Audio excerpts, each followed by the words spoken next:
Olá, nesse vídeo nós vamos falar um pouquinho sobre a biosfera.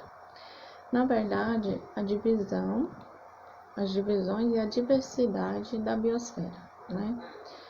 Para se falar em biosfera, a gente tem que voltar assim um pouco até a origem do planeta Terra, né?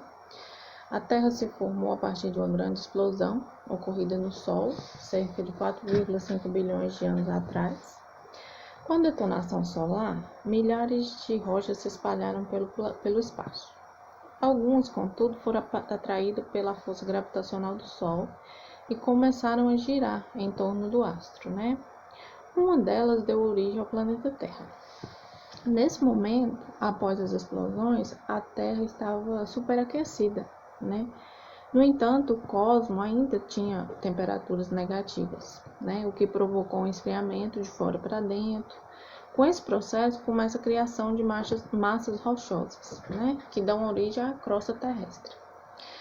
Esse esfriamento liberou gases que formaram a nossa atmosfera, né? Acredita que a partir daí, moléculas de hidrogênio e oxigênio se uniram e deram origem à água, né?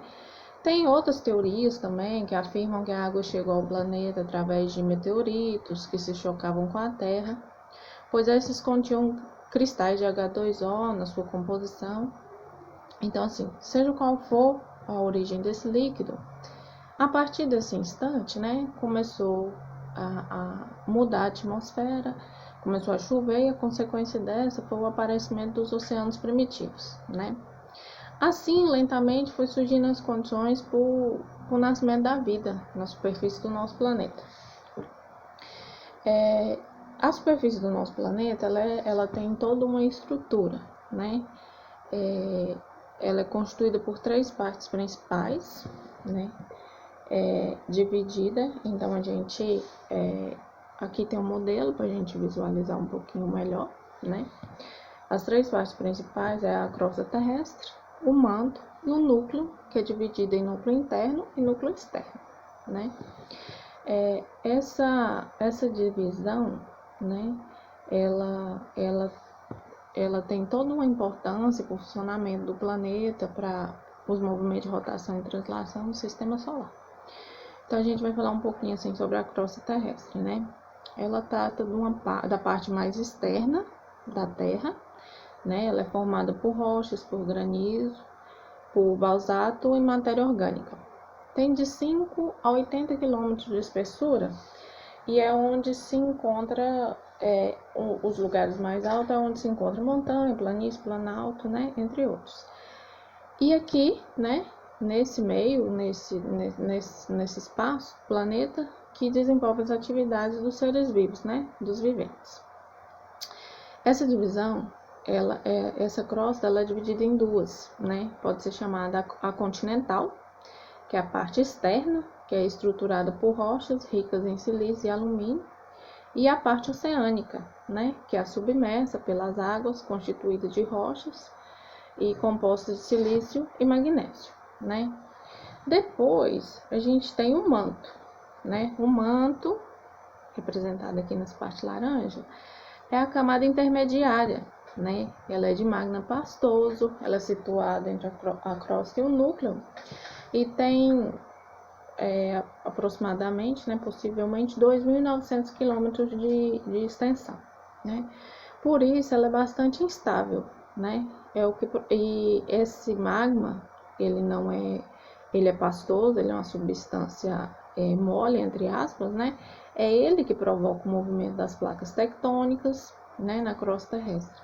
Esse magma é o mesmo, né, que é expelido pelos vulcões durante a erupção. Depois do manto, a gente tem o núcleo. Esse núcleo ele é dividido em 2, né? O núcleo interno e o núcleo externo, né? O centro do planeta ele é composto por ferro, né? E esse ferro ele tem uma importância muito grande no campo magnético do planeta, né? Ele interfere na gravidade do planeta, o movimento de rotação e translação, tem toda uma importância muito grande, né? Então, o núcleo externo, que ele é feito de ferro em estado pastoso ainda, a temperatura está em torno de 3.000 graus, né? Agora, já o núcleo interno, que tem a temperatura provavelmente em média de 6.500 graus, ele é composto basicamente por ferro e por níquel. E apesar de toda essa temperatura ser muito grande no núcleo interno, ele é sólido, né? E ele causa uma imensa pressão, né? Ele está submetido a uma imensa pressão e ele tem uma grande importância nesse campo magnético, né? Como eu falei. Então, o que a gente vai focar no momento, apesar de toda essa divisão aqui, é justamente na biosfera, né? Que é a parte, entre aspas, de fora do planeta, né? O qual a gente vive, o qual o ser humano habita, e todos os ecossistemas. Então, assim, biosfera pode ser definida como conjunto de todos os ecossistemas da Terra, né? Ele diz respeito às regiões habitadas do planeta e geralmente o termo biosfera relaciona aos seres vivos. Quando ele é ampliado, né? Quando ele é ampliado e principalmente voltado à questão da ecologia, a gente pode achar em alguns lugares também ser tratado como ecosfera, né? Ele é relacionado mais ao tema da ecologia, ao meio ambiente. Né? Essa biosfera, o planeta em si, ele é dividido em 4 camadas esféricas, né? E elas são interligadas, né? Nós temos a litosfera, a hidrosfera, a atmosfera e a biosfera. Essas 4 divisões do planeta englobam praticamente todas as características importantes do planeta, né? Aqui um globinho terrestre, onde a gente vê o azul, que é a parte de água, algumas partes marrom, e verde, que denomina a parte de terra, né? A litosfera, por exemplo, ela é o nome dado a essa parte sólida, né? A parte da terra, né? Das rochas, na verdade. Já a hidrosfera, ela é relacionada à porção de água. A atmosfera é a camada de ar que envolve a terra, ou seja, a hidrosfera, mares, rios, lagos e oceanos, e a atmosfera é o ar, a camada de ozônio, é o que envolve o planeta, né?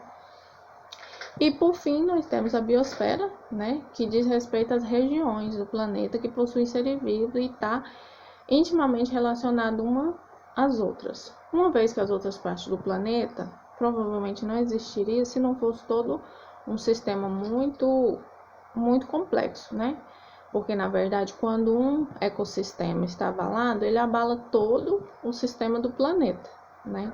Por isso, no momento, as grandes discussões sobre poluição, aquecimento global, tudo isso deve ser realmente muito estudado, porque as pessoas às vezes não se importam, mas sim, abala todo o planeta, todo um ecossistema, né? É nessa parte que eu falo que alguns autores preferem dizer que a biosfera ela é formada, né, pela hidrosfera, litrosfera e atmosfera, e que o melhor jeito de tratá-la seria a ecosfera, que é ligada a toda a questão ecológica, né?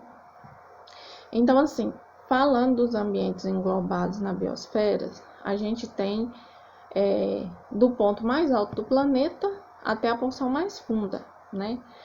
Em virtude dessa grande quantidade de ambiente, a biosfera é complexa e é uma constituição variável, ela é diversificada demais. Mas o importante lembrar que a biosfera também é uma porção, né? Uma vez que a gente vai afastando da superfície, as condições necessárias da vida tendem a diminuir.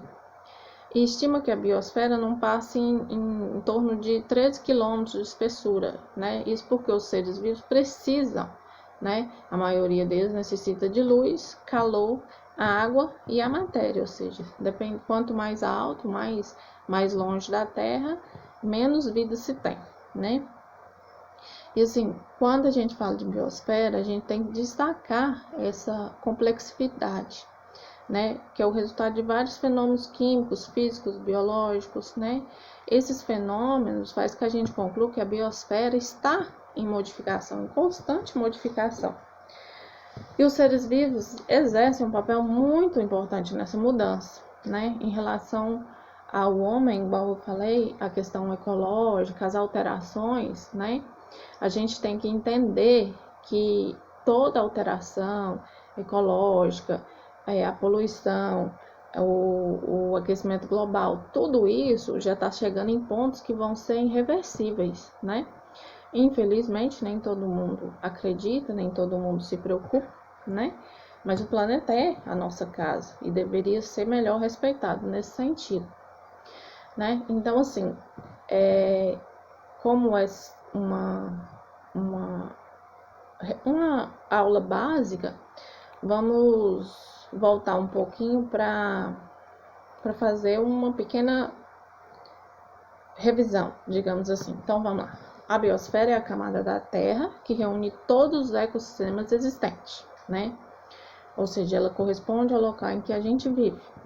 Vamos para a definição. O termo biosfera deriva do grego bios, que é vida, e a esfera, que é esfera, ou seja, ela é a esfera da vida, né?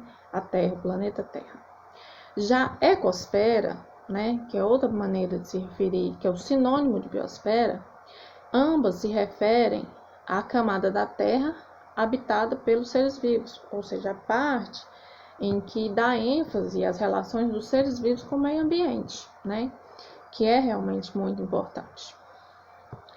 E as características da biosfera é a espessura, né, ela não é superior porque abaixo tem as camadas do planeta Terra, todas interligadas, todas sua importância, né? E então as outras camadas da Terra relacionadas entre si, né? A litosfera, camada sólida, formada pelos solos e rocha, a hidrosfera, que é a camada líquida, formada pelos rios, lagos e oceanos, e a atmosfera, a camada gasosa. E todas elas juntas fundamentam na biosfera, né? A gente tem que entender também que a biosfera ela é um conjunto de todos os ecossistemas e ela também pode ser dividida em categorias menores, chamadas de biociclos, né? Cada biociclo é composto por diferentes biomas, né? A gente tem biomas muito diversificados e a gente tem que entender que a perca de um deles ou um ou vários, de acordo com o grau de degradação, são perdas imprescindíveis para todo o planeta, né? E então, são 3 tipos de biociclos, né? O epinociclo, que é a porção terrestre da biosfera, que ela é formada pelos biomas terrestres, como as florestas, savanas, os campos, o cerrado, a Amazônia, além dos seres vivos também que habitam esse planeta. A talociociclo, que é a porção aquática, marinha da biosfera, que é formada pelos oceanos e os seres que nele habitam, e o linociclo, que é a porção constituída pela água doce, que na verdade ela é separada e ela é formada pelos rios, córregos, lagos e pelos seres vivos que se encontram nesse ambiente. Então, só para fechar, é importante a gente se preocupar hoje com a degradação ambiental e cuidar melhor do nosso planeta.